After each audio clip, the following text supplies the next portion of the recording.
Allahu Allahu Allahu Allah Allahu Allah la ilaha. Nyaritakeun ti Kangjeng Nabi bahwa poe anu terpilih teh aya opat lain sambarangan poe nu opat. Nomor kahiji yaumul Jumat. Poe Jumat teh lain sambarangan. Lantaran dina poe Jumat teh fiha sa'atun la yuwafiquha 'abdun muslimun yas'alullaha ta'ala syai'an min amri dunya wal akhirah illa atahu iyyahu. Gusti Allah di jero poe Jumat teh aya hiji jam, aya hiji waktu anu teu pati ngakuran manusia seorang muslim di jero eta waktu kemudian menta baik urusan dunia maupun urusan akhirat langsung bakal dibere ku Gusti Allah. Poe Jumat tinggal jamna jam sabaraha teu dibejakeun ku Kanjeng Nabi. Apakah tas subuh, apa jam genep, apa jam 7, apa 8, 9, 10, apakah jam 12, apakah mantes Jumat atau asar, teu dibejakeun ku Kanjeng Nabi. Maksud teu dibejakeun abeh full sapoe Jumat teh ulah ka mana. Ulah ka mana coba lamun dijelaskeun. Oh, ieu teh waktuna teh jam 12 atau jam 12 kabehan. Ngintip jam 12. Atawa jam hiji ngintip jam henteu. Pokona mah sapoe Jumat bae. Ulah aya nu sempet-sempet ka pasar. Ulah aya nu sempet ka kantor. Bangkrut negara. Ulah aya nu sempet bae ka mana ka sawah pa Jumat mah. Nulis bae aja kelan tasbih bae 10 tasbihna 9 jual hiji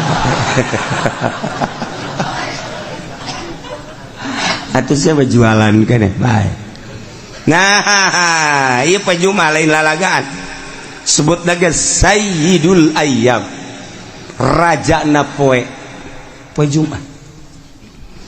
Mentak diprediksi mungkin bae waktu ijabahna teh sabada azan Jumat.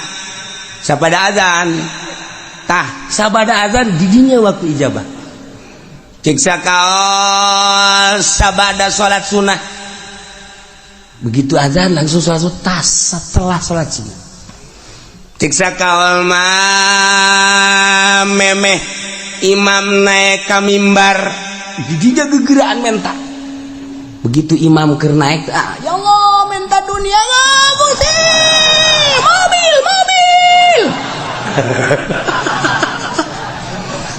Itu parugu, ulah di embat isin jero hate bae.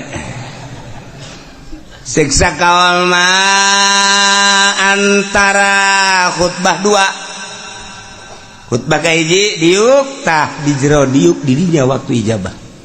Siksa kaul mah beres khutbah kedua memeh dilaksanakan salat Jumat. Siksa kaul mah ta salat Jumat. Siksa kaul deui mah jam hiji. Siksa kaul deui mah bada asar. Siksa kaul deui mah memeh adzan maghrib. Tanu mantak poe Jumat mah geus bae ngintip jam bae. Di mana asal didinya pas orang mentang guys, diberi langsung. Asal orang pas di waktu eta guys, masya Allah. Ngan modelna eta okos Lailatul Qadar. Lailatul Qadar teh kan teu dijelaskeun ngan kebiasaanna malam-malam ganjil, padahal teh kitu. Kebiasaanna malam lilikuran, padahal teh kitu. Bebelasan gaya nu manggihan Lailatul Qadar. Abah nyongsrong urang Lailatul Qadar dengan modelna asal aja Lailatul Qadar bae malam eta urang tunduh dibentah-bentah ke kieu asa di mana tak ieu ge waktu ijabah teh pas kitu poe Jumat. Yes, nomor hiji poe Jumat. Nomor kedua yaum Arfah. Poe Arfah lain lalagaan eta poe teh ngabogaan nilai anu pohara. Lantaran di mana terjadi poe Arfah yubahillahu taala malaikatahu. Allah ngabanggakeun diri terhadap malaikat. Cek Gusti Allah ya malaikati unzuru ila ibadi ja'u susan kubra. Deuleu kumaraneh hamba-hamba aing anu dararatang di berbagai penjuru negara, di pelosok-pelosok dengan penuh karudinan. Poean Arfah mah di Mekah ngan sakadar make dua helai. Eueuh nu make jas, eueuh nu make dasi teu berarti di hareupeun Allah mah jas jeung dasi. Kedeul banget lagi eueuh nu make ndeu ka Arfah asup ka salon teh aya. Eueuh tah dek apel ka salon mah. Ka Allah mah ruwag-ruwig tur kedeul. Boro-boro ngurusan awak bugu baju ge teu dipake ngan saukur dua helai. Cek Gusti Allah, hei malaikat pandang ku anjeun. Qad anfaqul amwal. Nyana daratang ka Arfah aya nu ngajual sawah, aya anu ngajual mobil, aya anu ngajual buruan imah, aya anu ngajual kebo, berikut jeung anak kotokna.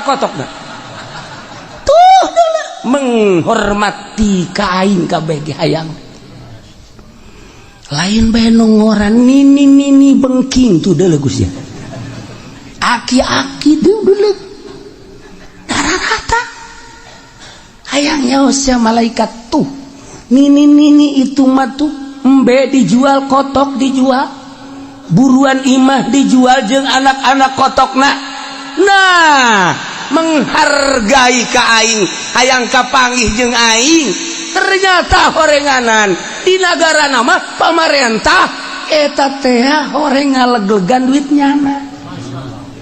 Nyana mah ngajual anak kotok, tapi negara mah geus sakean juta asal tanda tangan haji meunang. Pikir ku sia. Coba malaikat. Aneh tante. Lamun nyana ngajual anak kotok hayang kapanggih jeung aing, kumaon peta bupati hayang menang jatah. Ku goblok-goblokna bupati. Ku goblok-goblokna presiden. Tuh, anak kotok dijual hayang kapanggih jeung aing nyana. Meuli Lexus tolong teh coba. Tapi ya tahu di gitu di Amerika lain di urang. Di Amerika tuh mana? Di Amerika begitu.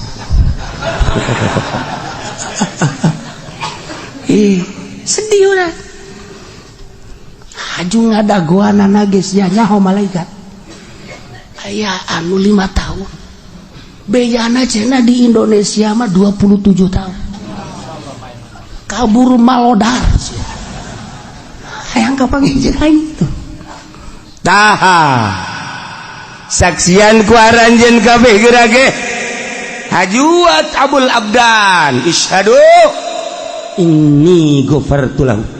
Tidak terkecuali nu aya di Arfah ku aing dihampura kabeh dosana. Untung jasa jelema nu di Arfah. Untung jasa jelema nu di Arfah. Dua tah poe Arfah. Hiji poe Jumat, dua poe Arfah. Geus urang ge atuh poe Arfah geus ulah make ihram bae. Heeh, sanajan di dieu ge. Kunaon ngaji pene make ihram, nah aing nurutan di Arfah bae sakian atuh geus teh. Ya kieu bae geus set. Aju daharna ge di lapangan, nurutan di Arfah bae di ditu. Ulah ngisiran banan kayak anakna mawa ka grogol misalnya.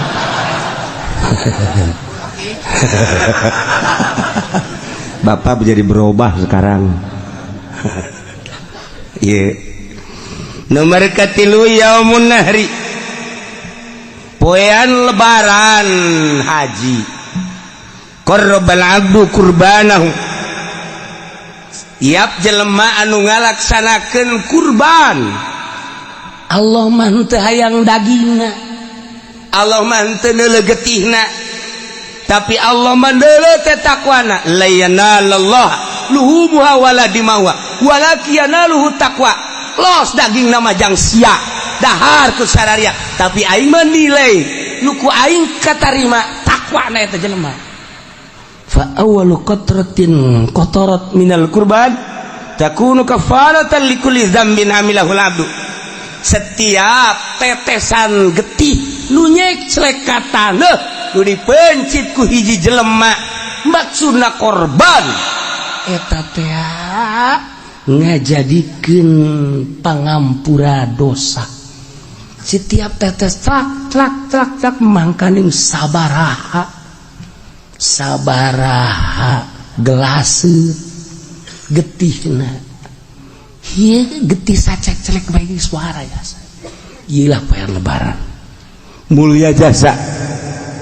Teu bisa urang kuari mah moijit korban kuari teu bisa.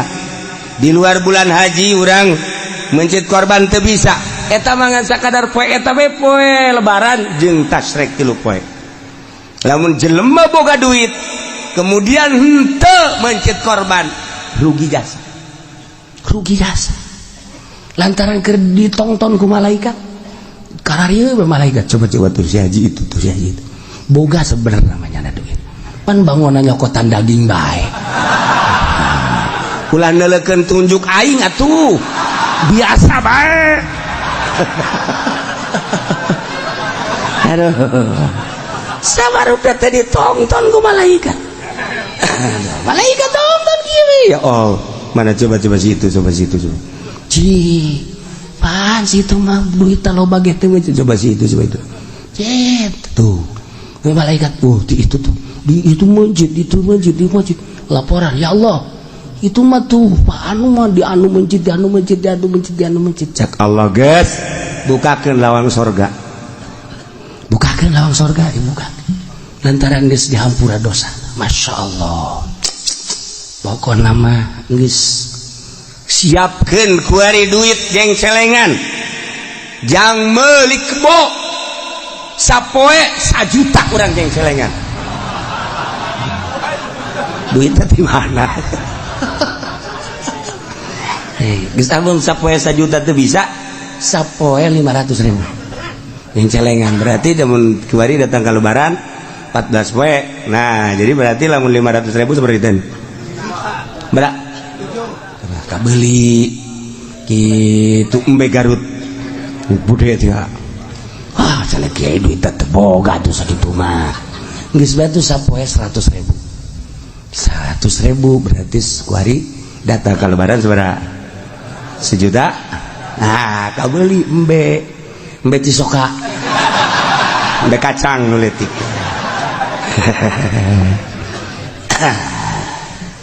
Guys kuari malah menjadi tukang ojek ngojek kuari sapoe-sapoena tah duit gojekna sing menang 1 juta ceng celengankeun cek tukang ojek di mana horeng kiai boro-boro menang 1 juta kadang-kadang babaturan manuhunnya sial dah babaturan emang ge ai babaturan menumpang nuhunnya kurang heuheuh eta tukang ojek teh atuh biasa tapi lamun aya jahe mah cet deuk mayar ge enggak usah ikhlas saya mah udah jadi langganan aja dah saya mah ridho sial tuh tukang ojek masyaallah geus mah deui teu puguh karuh eueuh logak naon direm hut karasa yang nyenud gak dia tukang ojek di bareres 2 3 4 yaumul fitri poe lebaran fitri eta teh lain sembarangan poe lantaran diawali ku puasa.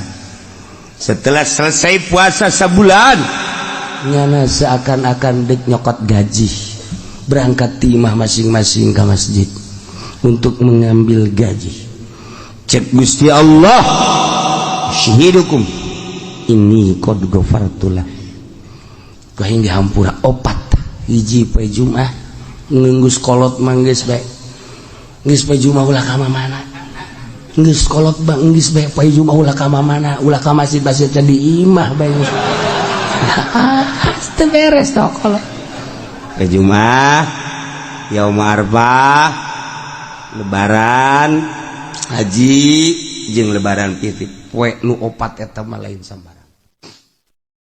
Nah, eta teh si Dina Umar teh di mana eta menangna? Pertimbangan cek si Dina Umar, salat zuhur 4 rakaat ketika dijadikan Jumat jadi 2, nu 2 deui adalah khutbah.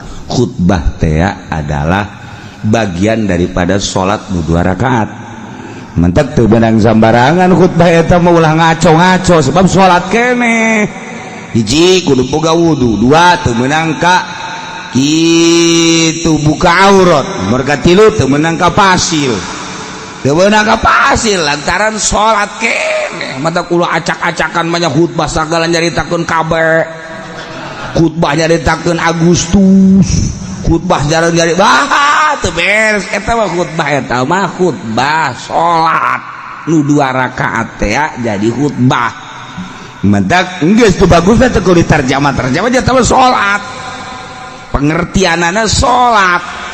Geus lamun deuk ditarjamah meunang cek fikih narjamahkeun nu dibaca lain ader-aderan. Nah, ieu kuarikan ader-aderan tungtung nama urang jadi hebat henteu ngadengikeun khutbah sugan tambah takwa aja henteu. Nah, karena itu tah geus sabandingan bahasa Arab daripada besi ngarusak. Meundang diterjemahkeun narjamahkeun babacaan nu dibaca. Ai nu dibaca nangan sabaris ai ngacona boh. Mun teu ditek-trek ku masyarakat trek terus bae terus.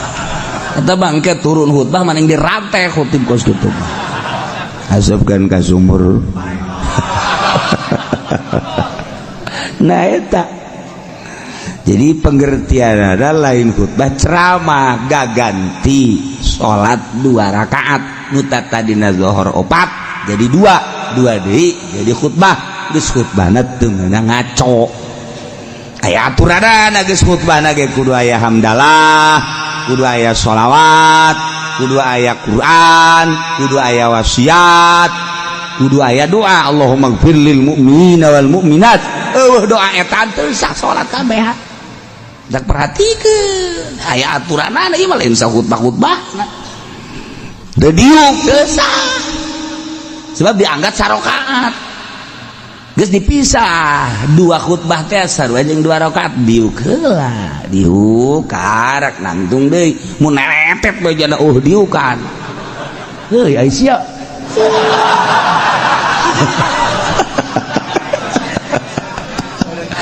Goblok sia aing garusak salat aing sia.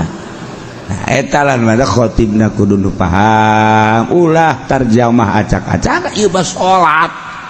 Deuk khutbah mah nya deuk ceramah ketas Jumat atau meme Jumat.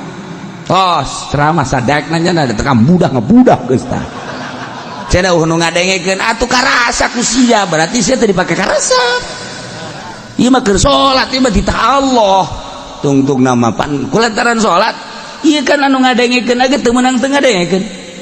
Idza sa'idal khatibu 'alal mimbar fala tatakallam. Wa ma yatakallam fala faqad lagu. Wa man lagu fala jum'atalah. Deuk kumaha coba? Di mana khatib naik ke mimbar ulah ngomong awas urang. Lamun ngomong berarti lalagaan sia lain keur salat. Wa man lagu fala jum'atalah teu boga jumat sia teu sah. Ye, atuh mah khotib buat be barang lalagan. Bila perlu main coklak di dieu.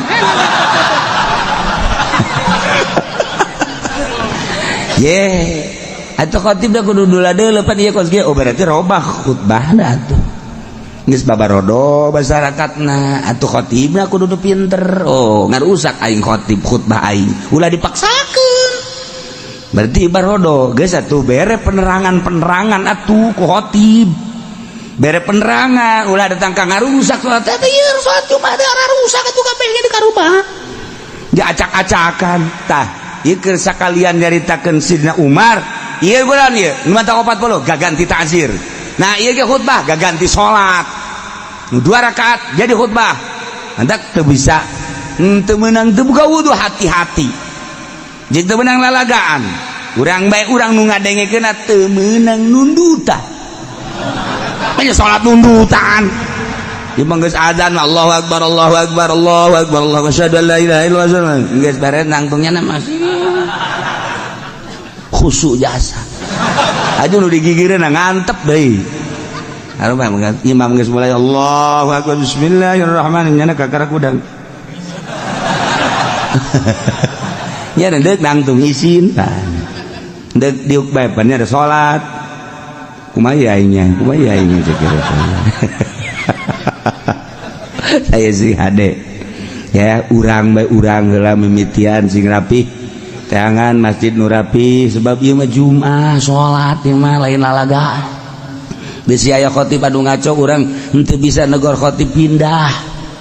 Salat Jumat pindah ieu urang di dunia moal kebel dibawa acak-acakan ku khotib bloon ieu.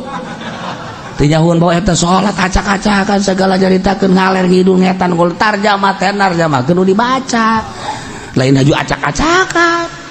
Hai tarjamahkeun alhamdulillah hamdan katsiran alhamdulillah sia ngaco aing mah kagok aing ku suara sia.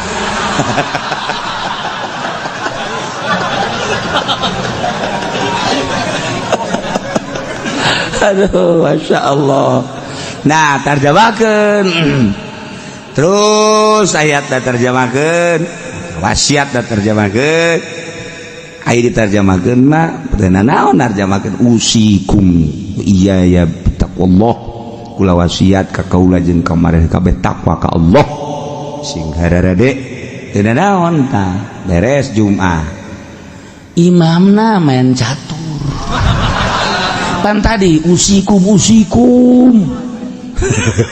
ayuhan nas tegap ayuhan hai manusia ditatak lah turun khutbah main catur geus bandingan bakeun golok ai sia tapi usikum naon sia hah hayu jeung aing main caturna sia dulu tah eta khotib anu bener ulah main tujak tunjuk khotib asal khotib nyandakan wasiat malulu ayuhanas ittaqullah waf'alul khaira la'allakum paharat apa orang-orang kadinya da ka khotib Assalamualaikum salam jangan nonton TV aing teh senang khotib kos kitu. Ya Allah ya Rabbi ikan sholat masalahna ay ceramah mah kipudoli acak-acakan lolos tawa lain sholat tamanya nama sapira bisnis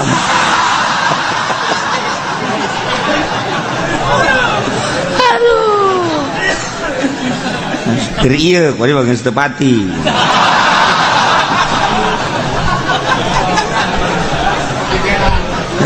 ya Allah ya Rabbi Karim itu kan ada perubahan-perubahannya nama daerah ada perubahan siapa bencana kadangnya aku orang kutub berapa nih coba ke jadi bayar ngomong ke aku tuh berapa di kos gitu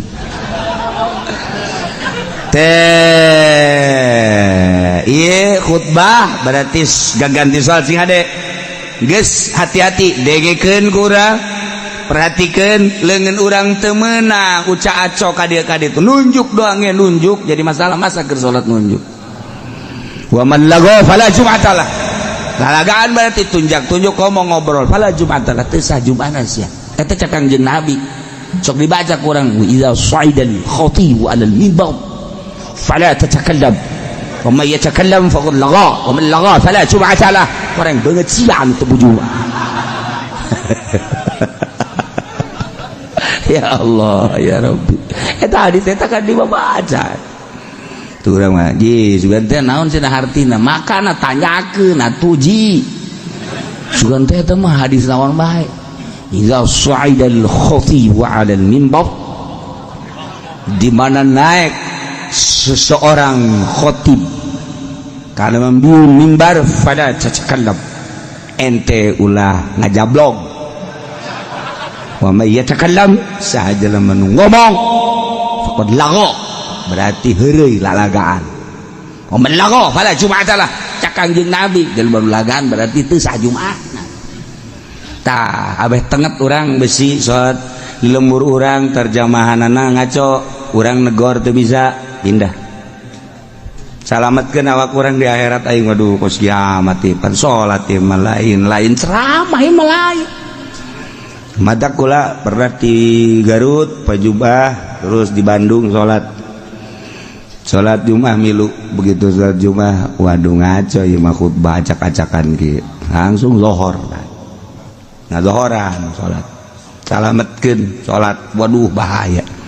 Pernah deui di Bandung, dapat di Bandung ka dieu set Pajumah jeung guru malah di Bandung jeung guru ti Cililin dekat dia dekat Banten mampir ka dia poe Jumat hayang poe Jumat nyanan pas itu harita pada larang langsung sholat Jumat ti Cililin rada beurang sholat Jumat pada larang sarua Jumatna kos gitu Noel zohor acak-acakan khutbahna salametkeun diri urang tapi ulah jeung fitnah tegor heula ieu teh kapan khutbah ieu mah gaganti salat teu meunang ngaco lamun nyana ngaco bae terus bae pindah urang mah nya terus bae urang nuturkeun ngaco di atuh lagi salat ieu mah salat mantak sing hade salamat kan bae engke tanya pan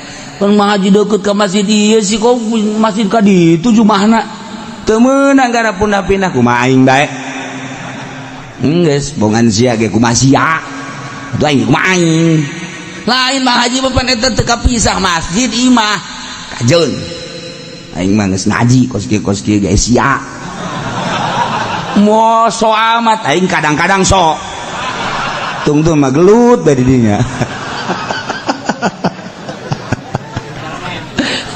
Ayo salametkeun sih ade urang kan moal kebel di dunia ajung ke di akhirat urang aduh lamun ka neraka ku gara-gara urang salat Jumat teu ditarima deui kumaha coba ye ieu salat Jumatna cek malaikat teh rusak padahal mah teh nyaho pan sia ngaji bae teu didengekeun saekeun sulusia poe sia cek malaikat ka neraka sia deui kumaha coba urang emang Sayyidina Umar bisa ngalawan ke malaikat potongan urang mah pan kepeng bisa mantap ke Sayyidina Umar orang minta tolong ke Sayyidina Umar tulungannya aing teu wau ka sia sia tilok hadiah tilok naon tilok aing hendak kumaha coba je tah badak salamet ke rapihan ibadah urang